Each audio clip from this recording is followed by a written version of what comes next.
The colony of Calum IV was not a military base. It was not a weapons depot or a strategic outpost. It was a farming world, a quiet green planet where 40,000 people grew food, raised children, and lived simple lives far from the noise of galactic politics. The people there knew the stars above them were full of other civilizations, some friendly and some not. But they had always trusted that the rules of the interstellar concord would keep them safe. They were wrong. On a Tuesday morning, without warning, without any declaration of war, and without any reason other than a desire to send a message, the Vrathi Dominion burned Calum IV from orbit. 7 warships appeared above the planet and opened fire on the surface for 6 straight hours. They targeted towns. They targeted fields. They targeted the emergency shelters where people ran when the first explosions began. The Vrathi recorded the whole thing. They edited it into a clean, precise video and transmitted it to every member state of the interstellar concord before the smoke had even finished rising. The message attached to the video was short. It said that the concord's rules meant nothing to the Vrathi Dominion. It said that any species that believed otherwise was welcome to test them. It said, in the cold language of an empire that had never been truly challenged, that this was simply the natural order of things.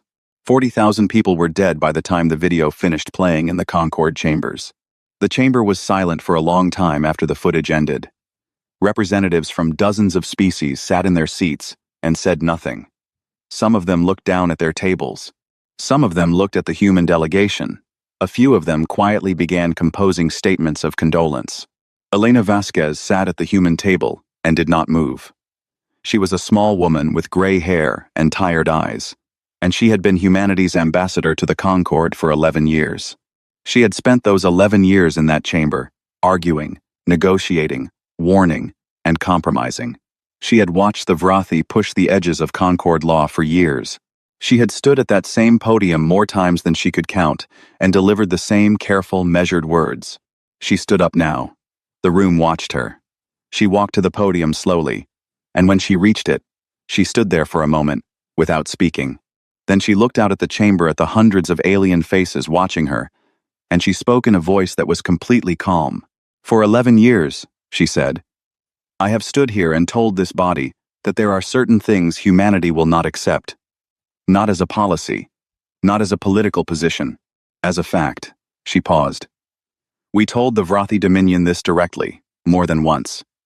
We told them through diplomatic channels. We told them in open session. We told them privately. We used every language they speak. We were clear. She looked down at the table in front of her. Then she looked back up. 40,000 people lived on Calum IV. They grew food. They had families. They had names. She stopped again. Her jaw tightened for just a moment. The Vrathi knew this. They chose to do what they did anyway. They chose to film it. They chose to send it here. No one in the chamber made a sound. I will not be bringing a motion to this body, she said. I will not be requesting a committee review or a sanctions proposal or a diplomatic inquiry. Those things were for before today. She reached into her jacket, removed her ambassador's credentials, a small silver card that every Concord representative carried, and placed it on the podium. I am resigning my ambassadorship, effective immediately. My government will be in contact. She walked away from the podium. She walked through the chamber doors. She did not look back. For a moment, nobody moved. The Thalassian ambassador, a tall, gray-skinned creature who had been in the Concord longer than any other serving representative, leaned toward his aide and said quietly, What does that mean? What will they do? His aide, who had studied humans for 30 years as a profession, took a moment before answering. I don't know exactly, he said, but I think we should pay attention. Back on Earth, the response did not look like panic. It did not look like grief, at least not from the outside. What it looked like, to any observer who happened to be watching, was a machine quietly powering on. The Unified Defense Command had not been placed on full war footing in over 180 years. Most people alive had never seen it happen. But within 6 hours of Elena Vasquez walking out of the Concord chamber, it happened. It did not happen with speeches or ceremonies. There were no broadcasts to the public, no dramatic announcements. Orders moved through chains of command that most civilians didn't know existed. Lights came on in buildings that were officially listed as storage facilities. Ships that had been sitting in deep space depots with their engines cold began their warm-up cycles. Officers who had been on extended leave received short messages on personal devices and began packing bags.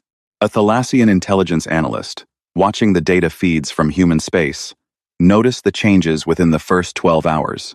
She filed a report to her government, marked urgent. Her government forwarded it to the Concorde. The Concorde sent a diplomatic message to Earth's government, asking for clarification on what was happening. The response from Earth's government came back in less than an hour. It was 3 sentences long. It said that Earth appreciated the Concorde's concern. It said that Earth's internal military activities were sovereign matters. It said that the Concorde would be informed of any relevant developments in due course. The Thalassian analyst read the response and then sat very still at her desk for a while. In 30 years of studying humans, she had learned to read what they didn't say as carefully as what they did. What they hadn't said was, "Don't worry." What they hadn't said was, "We are not planning anything." What they hadn't said was, "We will work through the proper channels." She pulled up the historical files on human warfare. She had read them before, years ago, as part of her training. She read them again now. She read about a species that, when pushed to a certain point, did not escalate gradually. She read about a species that, when it decided something needed to be done, did not do it halfway. She read the words of human military historians and philosophers and commanders across centuries, all of them saying the same thing in different ways. "There is a threshold," the files said. "You will know it when you cross it. You will know it because after you cross it, they will not stop." She closed the files. She looked at the data feeds from human space. More ships warming up. More logistics networks activating. More quiet, efficient, purposeful movement. She picked up her communication device and called her superior. "I think," she said, when he answered, "that the Vrathi have made a very serious mistake." Admiral Cale Doran had not slept in 31 hours when he stepped onto the bridge of the UEFS Ironhold and looked at the fleet assembled around him. He was not a man given to dramatic thoughts. He had spent 40 years in the Defense Command, and in those 40 years he had learned to see things plainly, not because he lacked feeling, but because clarity was a professional requirement. When things became emotional, you made mistakes. So he stood on the bridge and looked out at the ships and saw them plainly, without drama. There were 412 of them in this formation alone. They were not all warships. Some were logistics vessels, fuel carriers, and mobile repair platforms. But they were all armed, all crewed, and all pointed in the same direction. And this was only one of 3 fleets assembling at different coordinates across human space. A young officer appeared at his shoulder. "Admiral, Concorde diplomatic channel is open again. The Thalassian ambassador is requesting a conversation. Tell him I'll speak with him after we're underway," Doran said. "Yes, sir. He says it's urgent." "Everything is urgent to diplomats," Doran said, without looking away from the view outside. "It's underway, or it's nothing." In the Concorde chamber, the mood was unlike anything most of the representatives had seen in their careers. There was not panic exactly, but there was something close to it, a kind of anxious confusion that came from watching something happen and not fully understanding what you were watching.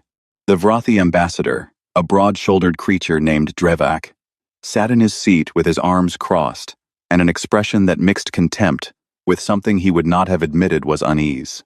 He had been in diplomatic service for 30 years. He had watched species posture and threaten and bluster. He had watched them send ships toward each other, and then pull back at the last moment when someone blinked. That was how these things worked. Everyone knew that. The human buildup was different. It had now been 8 days since Calum IV, and in those 8 days the humans had not sent any messages to the Vrathi government. They had not filed any legal motions with the Concorde. They had not held any press conferences. They had not done any of the things that species did when they wanted to signal anger while actually buying time to find a way to avoid a fight. They had just been building the ships, the logistics networks, the supply chains activating across human space, the Defense Command pulling in personnel from assignments all across the Concorde's territory. It was quiet, and it was fast, and it had a quality to it that Drevik found, if he was honest with himself, unsettling. There was no noise to it, no chest beating, no signals meant to be intercepted and analyzed for weakness or hesitation. Just preparation, moving forward, at a steady pace, like a tide coming in. He leaned over to his aide. "They're performing," he said. "It's a show of force. They want us to come to the table." His aide, a younger Vrathi who had actually read more than Drevuk had about human behavior, nodded carefully. "Perhaps, Ambassador. Though I should note, they have not requested a table." Drevuk brushed this off. "They will." What the Concord did not know, and would not know until later, was that the human buildup was not improvised. The ships that were now converging on the border of Vrathi space had not been built in 8 days. The logistics nodes that had activated near Vrathi territory had not been constructed in 8 days. The supply caches, the fuel depots, the communication relay points, the pre-positioned repair drones, none of it was new. It had all been there for years. The Defense Command had a planning division that did nothing but prepare for scenarios that the rest of the government hoped would never happen. For 20 years, one of those scenarios had been a full military response against the Vrathi Dominion. It had been updated annually. It had been tested in simulations. It had been revised as the Vrathi grew more aggressive, and revised again as their technology changed. And when Elena Vasquez placed her credentials on that podium and walked out, the division's current version of the plan was already 22 years in the making. Humans were patient creatures when patience was called for. But they were also, underneath that patience, always prepared. They had not stayed safe for 180 years by trusting that peace would take care of itself. The Thalassian analyst who had been watching human space filed another report. This one noted that several large human merchant vessels operating near Vrathi space had, in the past week, stopped broadcasting commercial cargo manifests. She had cross-referenced their hull designs against old Defense Command specifications, and found that the hulls were modular, built to operate as cargo vessels, in peacetime, and to accept weapons and armor modules in a matter of days. She had counted, so far, 61 such vessels. She wrote in her report, "These are not merchant ships. They have never only been merchant ships." Her government read the report and immediately requested an emergency session with the Human Foreign Ministry. The meeting was polite and brief. The Human Foreign Minister confirmed nothing and denied nothing. She offered tea. She asked after the health of the Thalassian ambassador's family. She expressed warm feelings about the long friendship between the two species. When the Thalassian diplomat returned and was asked what she had learned, she said that they are not going to tell us anything, and that they don't need our permission. On the 10th day, the Vrathi government sent an envoy to the Human Defense Command. He was a senior diplomat named Kareth, chosen because he was calm under pressure, and had experience dealing with what the Vrathi internally called reactive species, meaning those who occasionally needed to be talked down from emotional overreactions to military incidents. He arrived at the human station near the border with a staff of 6 and an attitude of controlled authority. He was received politely. He was given a comfortable room. He was offered food and water, and after a short wait, he was brought into a meeting room where a single human officer sat across the table from him. Kareth made his speech. He spoke about the importance of measured response. He spoke about the risks of escalation. He used the word dialogue several times, and the word proportional even more. He offered, on behalf of the Vrathi Dominion, to discuss the incident at Kalem IV through the proper Concord channels.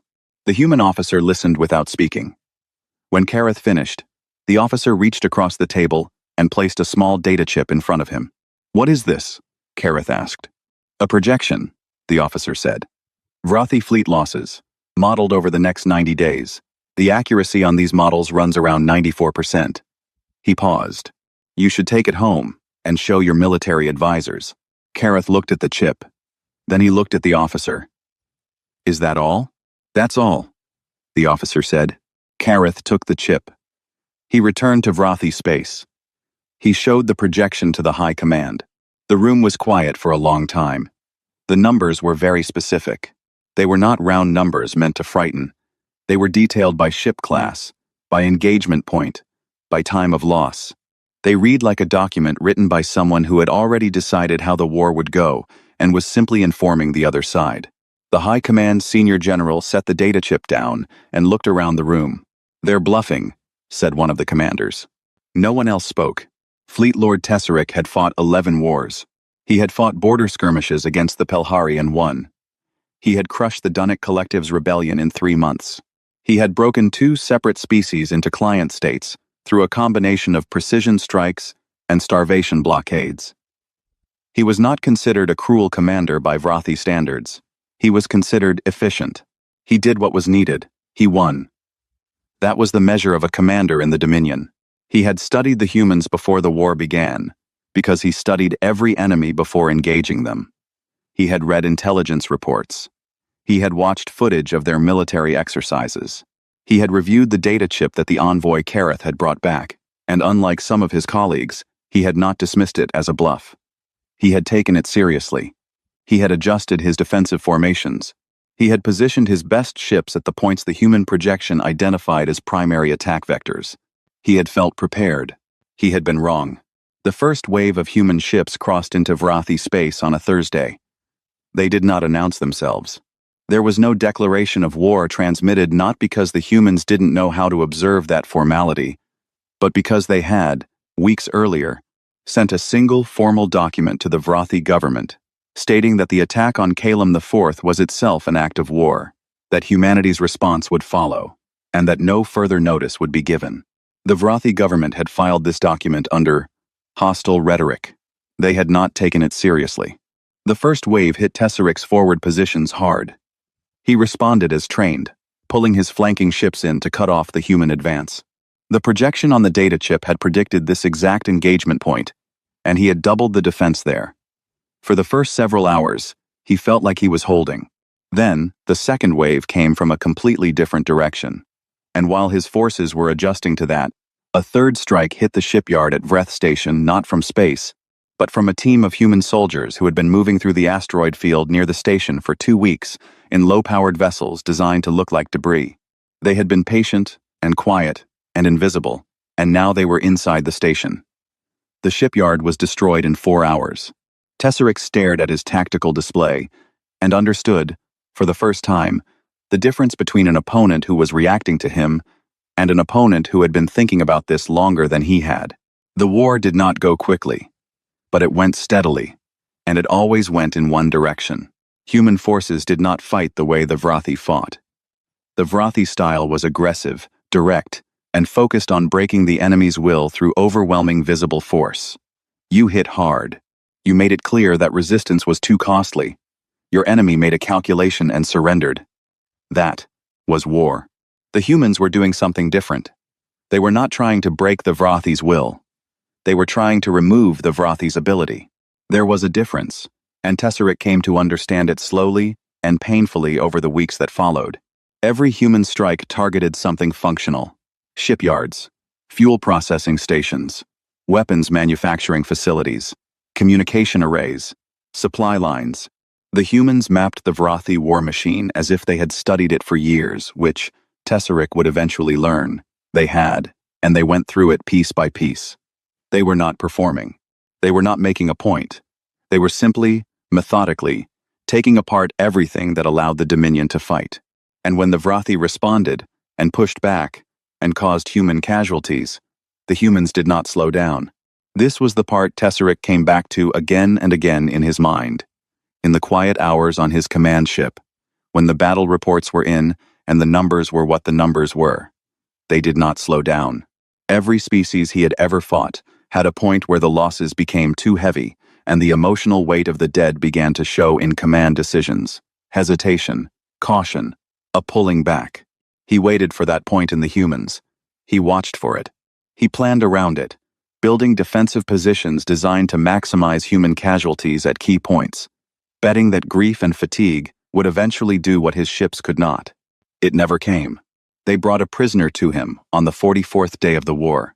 He was a human marine, one of the soldiers from a ground team that had been captured during the fighting near the Dominion's Eastern Communications Hub. He was injured, his left arm in a temporary seal, but he was conscious and alert. He was young, with dark eyes, and a face that showed no particular fear. Tesseric had him brought to his personal quarters, not the interrogation room, He offered water. The human accepted it. Tesseric sat across from him for a moment before speaking. He spoke in Concord Standard, which they both knew. "I want to ask you something honestly," Tesseric said. "Not as an interrogation, as a question I genuinely want to understand." The Marine looked at him. "Ask. You've lost thousands of soldiers in this war," Tesseric said. "Your side has taken casualties I would consider significant, and the conflict is still ongoing. The original incident Calum IV is already weeks in the past. From a military standpoint, you have made your response clear." He paused. "Why do you keep fighting? What are you still trying to achieve that you haven't already achieved?" The Marine was quiet for a moment. He looked down at the cup of water in his hand. Then he looked back up. "You think we're fighting to win," the Marine said. "Aren't you?" "Winning's a side effect," the Marine said. "We're fighting for Calum IV, for the 40,000 people whose names we know. That's not done until it's done." Tesseric looked at him for a long time. "And when is it done?" "When you understand what you took from us," the Marine said quietly. "Not just that you took it. What it was." Tesseric did not have a response for that. He sat with it after the Marine was taken back.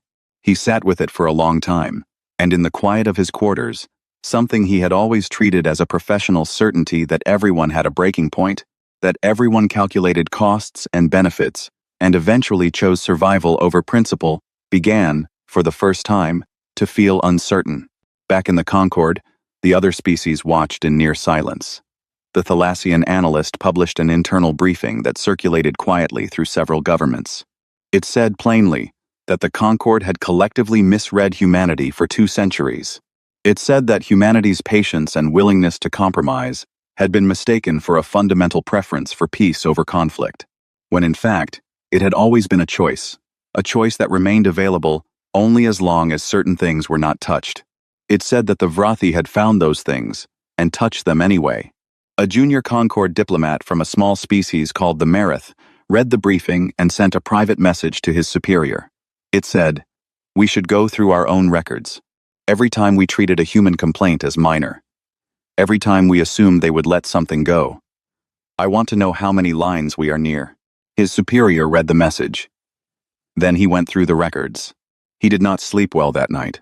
The surrender came on a gray morning, by the human calendar, 91 days after the first ships crossed into Vrathi space. It did not come loudly. There was no dramatic final battle, no last stand, no moment where the Vrathi fleet gathered itself for one heroic charge. The end came the way the whole war had gone, quietly and completely, with the humans simply continuing to do what they had been doing until the Vrathi had nothing left to do it with. 40% of their fleet was gone. 6 of their 11 major shipyards were destroyed or severely damaged. 3 of their key fuel production systems were offline. The communication network that connected the outer dominion to the core had been reduced to fragments that couldn't agree with each other. Fleet Lord Tesseric filed the formal surrender document from what remained of his command ship. He transmitted it to Admiral Doran's flagship personally. He had insisted on doing it himself. His staff had offered to handle it, to spare him the weight of it. But he had said no. He had led the Dominion's forces. He would carry the end of it. Doran received the transmission and acknowledged it with 3 words. "Received. Stand down." That was it. No celebration on the bridge. No cheering. The crew of the Ironhold went about their work in near silence. Doran stood at the viewport and looked out at the stars for a while. And then he went to his quarters and wrote a list of names, the names of every ship and crew lost in the campaign. And he sat with it for an hour before he allowed himself to think about what came next. The Concord convened within days of the surrender, expecting the humans to arrive with demands. This was standard procedure after a war. The winner came in, listed what they wanted, and the process of negotiating terms began. Territory was the most common ask. Resources were common too. Sometimes reparations, sometimes trade agreements rewritten to favor the victor. The chamber filled with representatives who had all privately been talking to each other about what they thought humanity would take, how much Vrathi space would change hands, which resource systems would shift to human control. Elena Vasquez walked into the chamber. The room went still. She had been a private citizen for 3 months, since the day she placed her credentials on the podium and walked out. She was not the ambassador anymore. She was here as a civilian representative of the human government. asked to deliver their terms personally, and her presence made it clear that those terms were going to be something different. She did not make a speech. She read 3 items from a document, simply and directly. The first, the Vrathi Dominion would deliver to human custody every officer, commander, and official who had given, approved, or executed the order to attack Calum IV. Not the soldiers who had fired the weapons, the people who had made the decision. They would be tried under human law. The process would be public. The second, the Vrathi Dominion would construct, using their own labor and materials, a permanent monument on the surface of Calum IV. It would list by name every person who had died in the attack. It would be built to last no less than 1,000 years. It would be accessible to anyone who wished to visit it. The third, the Vrathi Dominion would transmit, in every language they used officially, to every archive and record system in the Concord, a formal statement. The statement would say that the Vrathi Dominion had crossed a line that should not have been crossed, that the action against Calum IV was wrong, and that the Dominion acknowledged this fully and permanently. 3 things: no territory, no resources, no reparations. The chamber was very quiet when she finished reading. The Thalassian ambassador leaned toward his aide and said, barely above a whisper, "They don't want land?" His aide said nothing for a moment. Then, "They want something harder to give." The Vrathi High Command received the terms and did not react well. There were voices in the room that called it humiliation. There were voices that said a proud empire could not be made to confess in public, could not hand over its own officers to foreign courts, could not build monuments to those that it had killed. There were voices that spoke about honor and about what the Dominion's history demanded of them. Tesseric listened to all of it. He sat at the far end of the table and said nothing for a long time. When the voices quieted, he spoke. "I have spent 3 months fighting humans," he said. "And the thing I learned that none of our planning ever told me is this: they do not get tired of it. We did. They didn't." He looked around the room. "If we refuse these terms, they will continue. Not because they need to, not because it gains them anything tactically. They will continue because they feel they have to. Because to them, this is not about strategy. It is about something else entirely, something I don't have a Vrathi word for." He paused. "We can call this humiliation. We can tell ourselves we are being made to suffer unfairly. But the alternative is that we find out what they do next. And I will tell you honestly, I don't want to find out." The room was quiet. "We comply," Tesseric said. "And we mean it when we do." The trials lasted 8 months. They were held in a neutral station near the border, with observers from a dozen Concord species. The officers who had planned and approved the Calum IV attack were brought before human judges. Each was given full representation and the right to speak. Each trial was recorded and broadcast throughout the Concord. Every day of testimony was public. The sentences varied. Some were long, a few were short. What mattered to the humans, it became clear, was not the severity of the punishment as much as the completeness of the process, that each person was named, that their role was stated plainly, that no one who had made that decision was allowed to simply disappear into history without being seen. The monument took 14 months to build. It was made of dark stone imported from Vrathi territory, and it stood on the scorched plain where the largest town on Calum IV had once been. The names were carved in full, all 40,000 of them, in rows that stretched the length of the structure, each name the same size as every other name. No name was made smaller or larger by status or age. A child's name sat beside an elder's name, a farmer's name beside a teacher's name. On the day it was unveiled, Elena Vasquez was there. She had traveled from Earth at her own expense, as a private citizen. She wore plain clothes. She stood at the edge of the stone and read the names. She did not read all of them aloud. There were too many for that, but she moved along the rows slowly, her eyes going to each one, and the people who were there with her gave her the time and space to do it. She stood there for nearly 2 hours. When she was done, she turned and walked back to the transport that would take her home. A journalist asked her, as she passed, what she was feeling. She stopped and thought about it for a moment. "I feel like they've been seen," she said. Finally. Then she got into the transport and left the planet, and the monument stood behind her in the still air of a world that was learning, slowly, to breathe again. 10 years passed. The galaxy did not go back to the way it was before Calum IV. It tried to, in the way that ordinary life always tries to return to ordinary rhythms after something large and permanent has happened. Trade continued. Diplomatic meetings were held. Species argued over borders and tariffs, and the same small things they had always argued over. The Concord chambers filled and emptied on schedule. Reports were written. Committees met. But underneath all of it, something had shifted. Not loudly, not in any way you could point to in a single document or a single moment. Just a quiet, permanent change in how the galaxy thought about certain things. About lines. About patience. About what a species that had been quiet for a long time was actually capable of. The historian's name was Verith, and she was Thalassian, and she had spent 7 years writing the paper that she was now, finally, preparing to submit for publication. It was titled, simply, The Misreading, and it was about humanity. She had started it as an academic exercise, a study of how different Concord species had interpreted human behavior since first contact, 2 centuries earlier.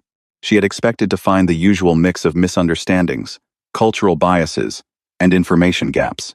What she found instead was something more uncomfortable. A pattern. Consistent, across species, and across generations. Almost every civilization in the Concord had looked at humanity and seen roughly the same thing. A species that was capable and intelligent, and occasionally frustrating, but fundamentally manageable. Moderate. Safe to underestimate in certain specific ways. What no one had properly understood, Verath concluded, was that human moderation was a choice. It was something they were doing deliberately, from a position of strength, not something they were doing because it was the only option available to them. The patience was real, but it had limits, and those limits were not abstract, they were specific, and they were non-negotiable, and the humans had, on many occasions over 2 centuries, stated them clearly. The galaxy had not listened. Or rather, it had listened in the way one listens to a legal disclaimer, hearing the words, processing them as formality, not truly believing they would ever matter. She wrote in the paper's final section, "What Calum IV taught the galaxy was not that humanity was dangerous. Every species with a sufficient military is dangerous. What it taught us was that humanity meant what it said. This is rarer than it sounds. Most diplomatic communication is performance signals designed to shape the behavior of others while preserving options for oneself. Humanity's warnings were not performance. They were information. We chose not to treat them as such. The cost of that choice was paid by 40,000 people who had nothing to do with the decision." She submitted the paper on a quiet afternoon. It was published 6 weeks later. Within a month, it had been read by more people in more species than any academic work she had ever produced. She received messages from researchers, diplomats, military analysts, and ordinary citizens across the Concord. Most of them said, in different words, the same thing. We knew this. We didn't say it out loud. Thank you for saying it out loud. Admiral Doran had been retired for 4 years when a young officer named Sarah came to visit him. She was new to the Defense Command. Sharp, ambitious, full of the particular energy of someone who has just been given real responsibility for the first time. She had read everything she could find about the Vrathi War, and there were questions she wanted to ask from the man who had commanded it. He received her on the porch of his house, in the late afternoon, with tea. He listened to her questions carefully. He answered most of them straightforwardly about logistics, about command decisions, about the things that had worked and the things that hadn't. Then she asked the one she had been saving, "What do you think the war actually taught us?" She said, "Not what it taught the Vrathi, or the Concord. Us, humanity. What did we learn about ourselves?" He was quiet for a while, looking out at the garden in front of the porch. The light was getting low, and the shadows from the trees were long. "We learned that we hadn't changed as much as we thought," he said. "We'd been at peace for a long time. 180 years of not fighting. And some people, a lot of people, had started to think that peace had made us different, softer, in a permanent way, that we'd grown out of certain things." He picked up his tea and held it without drinking. "We hadn't. We'd just been choosing not to. There's a big difference. He paused. I'm not sure if that's a comforting thing to know or a difficult one. Sarah thought about it. Both. Maybe, she said. Dorn looked at her and nodded. Both, he agreed. The Vrathi child's name was Keth, and he was 11 years old, and his school had brought him and his classmates on a trip to a place he had been told was important. He stood in front of the monument on Calum IV and looked up at the names. There were so many of them, row after row, going further than he could follow with his eyes. He didn't know any of the names. He couldn't read all of them. They were in a human script. He was only just beginning to learn. But he understood what they were. His teacher was a quiet woman named Doss, and she stood beside the class and let them look for a while before speaking. Who built this? A student asked. We did, Doss said. Why? Kith asked. Doss was quiet for a moment. Then she said, because we had to. Because the people whose names are on this stone needed to exist in the world in some permanent way, even after they were gone. And because we were the ones who took them away, so we were the ones who had to give them this. Keth looked at the names for a long time. He thought about all the people those names had been people who had eaten meals, and had favorite things, and known other people who loved them. He thought about how they had all been here, and then they hadn't been. He thought about his own government making the decision that had done this, and he felt something complicated and heavy that he didn't yet have the words to name. When the class returned to the transport, he sat at the window and watched the monument until it was too small to see. He kept thinking about it on the long ride home, and the day after, and for many days after that. He carried it with him in the way that certain things stay with you when you're young. Not as a memory exactly, but as a weight, becoming part of the shape of who you are. In the Concord chamber, the new human ambassador was a young woman named Priya. She had been at her post for 6 months. She was soft-spoken and smiled easily, and was liked by nearly everyone who worked near her. A Vrathi observer named Fetch had been assigned to the gallery as part of his government's diplomatic staff. He was young and studious, and took his work seriously. He spent his days watching the chamber proceedings and writing summaries for his superiors. He was good at reading rooms, at noticing the things that weren't said, the tensions under the surface, the weight behind polite language. He watched Ambassador Priya carefully. She was, on the surface, everything a diplomat was supposed to be. Warm, patient, collaborative, careful with words. She listened well. She found common ground. She diffused small conflicts before they became large ones. But now and then, in certain moments, Fetch noticed something in the way she held herself.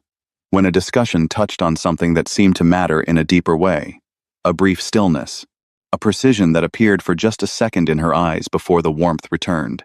It was a small thing. Most people in the room would not have noticed it. Fetch noticed it. And every time he did, he thought about the monument on Calum IV, and the trials, and the 91 days of war, and the data chip with the numbers on it, and the Marine who had said we're fighting for Calum IV, as simply as someone stating the weather.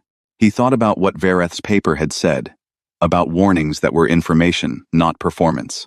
He was careful, after that, to be very respectful in his dealings with the human delegation. Not out of fear exactly, out of the kind of respect that comes from understanding something properly. Ambassador Priya, for her part, smiled at him every morning when she passed him in the corridor, and wished him a good day, and meant it completely. The stars outside the chamber's high windows were the same stars they had always been, ancient and indifferent, burning quietly in the dark, watching civilizations learn their lessons, one at a time, at whatever cost it took to learn them.